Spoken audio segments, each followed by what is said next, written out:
নিয়ে কাজ করি ভাইয়া। হ্যাঁ, সো ভিউ কখন থাকে কখন থাকে না এটা আমি বলতে পারবো না, কারণ আজকেই দেখবেন আমি আবার লাইভ করব, দেখবেন যে 300-400 ভিউ, বাট আবার এখন দেখেন এখানে 3.4K ভিউয়ার্স, মানে আই ডোন্ট নো কখন ভিউ হয় কখন ভিউ হয়নি। একজন লিখেছেন যে দিন দিন শুধু ইয়াং হচ্ছেন, তাই নাকি? এটা আদিল ভাইয়া বলতেছিল আমাকে। সো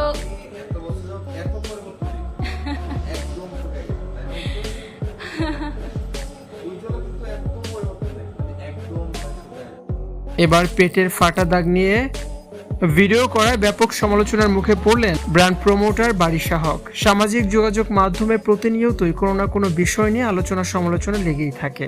এবার সেই তালিকায় যুক্ত হলেন আলোচিত মডেল ও প্রমোটার বারিশা হক। সম্প্রতি একটি ব্র্যান্ডের পোশাক ও ব্যাগ প্রমোশনের ভিডিওতে তার পরিহিত পোশাক এবং শরীরের মাতৃত্বকালীন দাগ প্রকাশ্যে আসায় সামাজিক যোগাযোগ মাধ্যমে নতুন করে বিতর্কের সৃষ্টি হয়েছে। ভিডিওতে দেখা যায় বারিশা হক একটি অফ শোল্ডার এবং ক্রপ টপ ধাঁচের জিন্স কর্সেট টপ ও সাদা প্যান্ট পরে একটি ফ্যাশন আউটলেটের প্রমোশন করছেন। পোশাকটির বিশেষ কাটের কারণে তার পেটের অংশটি উন্মুক্ত ছিল, যেখানে তার মাতৃত্বকালীন স্ট্রেস মার্ক বা ফাটা দাগগুলো স্পষ্ট বোঝা যাচ্ছিল। ভিডিওটি সামাজিক যোগাযোগ মাধ্যমে ছড়িয়ে পড়ার পরপরই তা ভাইরাল হয়ে যায়। নেটিজেনদের একটি বড় অংশ এই বিষয়টিকে নিয়ে তীব্র সমালোচনা করছেন। অনেকের মতে বারিশা হক ইচ্ছাকৃতভাবে ভাইরাল হওয়ার উদ্দেশ্যে এমন পোশাক বেছে নিয়েছেন।